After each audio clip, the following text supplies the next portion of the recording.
औज़ुबिल्लाहिमिनश्शैतानिर्रजीम बिस्मिल्लाहिर्रहमानिर्रहीम अल्हम्दुलिल्लाह। अल्लाह ताला का बहुत शुक्र है कि अल्लाह ताला हमें ऐसे ही जोड़ के रख रहे हैं। तो हम आगे की क्लास में अपना काम शुरू करते हैं। हमने अभी तक यही पढ़ा है कि हम जो है लफ्ज़ों के बारे में, अल्फाज के बारे में सीख रहे हैं। पहले दिन हुरूफ के बारे में सीखा था, फिर अल्फाज के बारे में हम जान रहे हैं। और कोई भी लफ्ज़ यानी कि कलिमा, अरबी में से क्या कहा जाता है, कलिमा कहा जाता है। किसी भी लफ्ज़ को वो 3 तरह का होता है, एक इस्म, एक हर्फ और एक फ़ाल। हम आज हर्फ और फ़ाल नहीं लिख रहे, बस इस्म लिख रहे हैं। कलिमा और उसमें एक चीज़ क्या आ जाती है, इस्म आ जाती है। और कल हमने पढ़ा था कि इस्म किसे कहते हैं। इस्म कहते हैं किसी भी जगह, किसी भी चीज़, किसी भी शख्स, किसी भी सिफत का नाम या फिर किसी भी काम के नाम को, जिसमें इंग्लिश के 5 पार्ट्स ऑफ स्पीच आ जाते हैं। इस्म अकेला इंग्लिश के 5 पार्ट्स ऑफ स्पीच लेता है, यानी इसमें मौजूद है। अरबी ज़बान में प्रोनाउन भी इस्म कहलाएंगे और एडजेक्टिव भी इस्म होगा, एडवर्ब भी इस्म होगा, नाउन भी इस्म होगा और इंटरजेक्शन भी इस्म होगा। ये तमाम हम इस्म में ही पढ़ेंगे। तो आज के जो है वो ये समझ लें कि अगर हम इस्म को जुमलों में इस्तेमाल करना चाहते हैं, हम चाहते हैं कि हम किसी भी इस्म को जुमले में इस्तेमाल करें, किसी भी सिफत को, क्योंकि वो भी इस्म है, किसी भी जो है ज़मीर को हम जुमले में इस्तेमाल करें क्योंकि वो भी इस्म में आ जाता है। तो हमें इस्म के बारे में 4 चीज़ें जानना ज़रूरी है। ठीक है, इस्म के बारे में 4 चीज़ें जानना बहुत ज़रूरी है। अगर हमें ये 4 चीज़ें पता नहीं होंगी तो हम कभी भी इस्म को जुमले में इस्तेमाल नहीं कर सकते। देखें, बात शायद थोड़ी मुश्किल हो, लेकिन आहिस्ता आहिस्ता आप साथ चलते जाएं, आहिस्ता आहिस्ता चीज़ें बहुत क्लियर हो जाएंगी। आपको पता भी नहीं चलेगा कि ये इतना आसान था। शुरू में चीज़ें कुछ मुश्किल लगती हैं, लेकिन आहिस्ता आहिस्ता है ना, जो हमें बात समझ में आने लगती है, फिर खुशी होती है कि अल्हम्दुलिल्लाह हमने ये समझ लिया। तो इस्म के बारे में 4 चीज़ें जानना बहुत ज़रूरी है।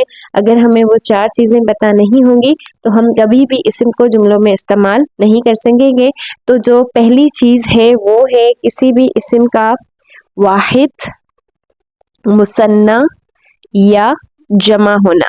किसी भी इस्म का वाहिद, मुसन्ना या जमा होगा, जिसे हम कहते हैं अदद। क्या कहते हैं? अदद। यानी हमें किसी भी इस्म का अदद जो है जानना बहुत ज़रूरी है। मसलन ये एक कलम है, ये कलम है, ये इस्म है, ये इसका नाम क्या है? इसका नाम कलम है। ठीक है, और फिर ये कलम जो है, ये 2 कलम है, ये 3 कलम है, ये 4 कलम है। ठीक है, ये मतलब हमें पता है ना ये कितने हैं, ये 4 है। तो कलम जो है हमें पता चल गया कि 2 हैं, 3 हैं या 4 है या 1 है। तो इसी तरह अगर हम अरबी में कोई भी इस्म इस्तेमाल कर रहे हैं अपने जुमले में, तो हमें पता होना चाहिए कि ये वाहिद यानी कि 1 है, मुसन्ना जिसे हम तस्निया भी कहते हैं 2 है, जमा यानी 2 से ज़ायद। वाहिद 1, मुसन्ना 2 और जमा 2 से ज़ायद। आपको एक नई बात यहाँ पर पता चली होगी, मुसन्ना। मुसन्ना इसके माने हैं 2। मुसन्ना के माने क्या है? 2। यानी कि अरबी ज़बान में 2 के लिए अलग लफ्ज़ इस्तेमाल किया जाता है। जैसे कि हम जो है उर्दू में एक ही लफ्ज़ इस्तेमाल करते हैं 2 के लिए भी और 2 से ज़ायद के लिए भी। हम जो है 1 आसमान, फिर 2 आसमान, फिर 3 और फिर इसी तरह हम 4 ऐसे कहते हैं। या फिर जैसे कुर्सी, तो कुर्सियाँ, 2 कुर्सियों को भी हम कुर्सियाँ कहते हैं और जमा को भी हम कुर्सियाँ कहते हैं। और इसी तरह जो है नबी, नबी को भी हम एक नबी और अम्बिया 2 को भी अम्बिया कहते हैं, या फिर नबियों 2 को भी हम नबियों कहते हैं। और इसी तरह जमा में भी हम 2 को अम्बिया कहेंगे और 2 से ज़्यादा को भी अम्बिया कहेंगे। तो यूँ समझें कि अरबी ज़बान में 2 के लिए अलग लफ्ज़ इस्तेमाल होता है, जमा के लिए अलग लफ्ज़ इस्तेमाल होता है और कोई भी लफ्ज़ वाहिद होता है यानी कि 1। तो वाहिद, मुसन्ना और जमा, हमें इस्म को जुमले में इस्तेमाल करने के लिए ये जानना ज़रूरी है कि कोई भी इस्म वाहिद है 1, मुसन्ना है यानी कि 2, जमा है यानी कि 3। तो पहली बात जो हमें इस्म के बारे में जानना ज़रूरी है वो क्या है? इस्म का अदद। और दूसरी चीज़ जो हमें इस्म के बारे में जानना ज़रूरी है वो है इस्म का मुज़क्कर या मोनस होना। मुज़क्कर या मोनस होना। कोई भी इस्म हम जुमले में तब तक इस्तेमाल नहीं कर सकते जब तक हमें ये पता नहीं चलेगा कि जो इस्म है वो मुज़क्कर है या मोनस है, यानी कि जिन्स, यानी कि जिन्स। देखें, जैसे मुझे इस कलम के बारे में पता है कि ये जो कलम है ये मोनस है।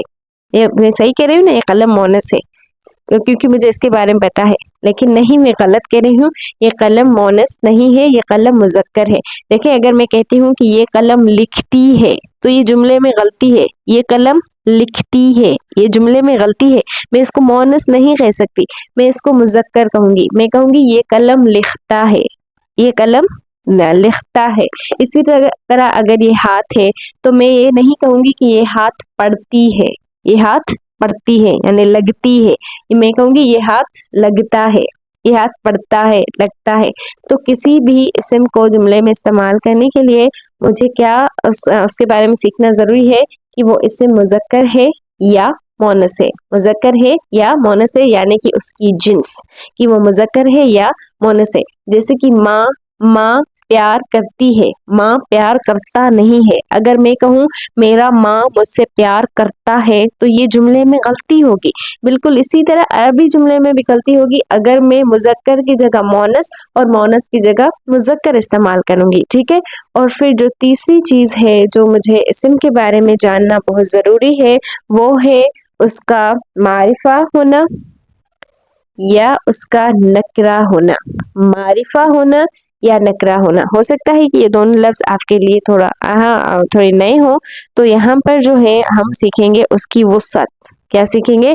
हम उसकी वुसअत सीखेंगे, यानी कि वो जो लफ्ज है वो खास है या आम है, खास या आम। बस इस तो आसान अल्फाज में फिलहाल अभी के लिए समझ लें, मारफा यानी कि खास और नकरा यानी कि आम, कि कोई भी लफ्ज जो है आम है या खास है। जैसे कि हमारा शहर है पाकिस्तान, तो वो खास है, ठीक है, क्योंकि हम और बाकी शहर को पाकिस्तान नहीं कह सकते। तो इसी तरह बाकी बहुत से गांव होते हैं, तो गांव जो लफ्ज है वो आम है, लेकिन अगर हम किसी भी एक गांव का एक स्पेसिफिक कोई खास नाम लेंगे तो वो खास हो जाएगा, वो मारिफा हो जाएगा। तो किसी भी इस्म को जुमले में इस्तेमाल करने के लिए मुझे पता होना चाहिए कि वो मारिफा है या नकरा, यानी कि उसकी वसअत हमें पता होना जरूरी है। और जो चौथी चीज है ये थोड़ी और ज्यादा मुश्किल है, इतनी नहीं, इंशाल्लाह आप समझने की कोशिश करेंगे, तवज्जो देंगे, दिलचस्पी होगी, ध्यान होगा तो कोई मुश्किल नहीं, कोई मुश्किल नहीं। बस अभी हो सकता है कि समझने में आपको मुश्किल हो। हमें जो है ये पता होना जरूरी है कि इस्म किस हालत में है, यानी कि इस्म जो है वो उसका एराब वो रफ़ा में है, हालत रफ़ा, हालत नसब और हालत जर, यानी कि उसका एराब एराब एराब अरबी बनाना। असल में ये अरबी की बहुत अहम जो है पॉइंट है, ये भी सब ज़्यादा अहम है लेकिन ये भी अहम है और हमारे लिए न्यू है। तो जब वक्त आएगा तो हम इसको बहुत डिटेल से समझेंगे इंशाल्लाह, आहिस्ता आहिस्ता सीखते जाएंगे।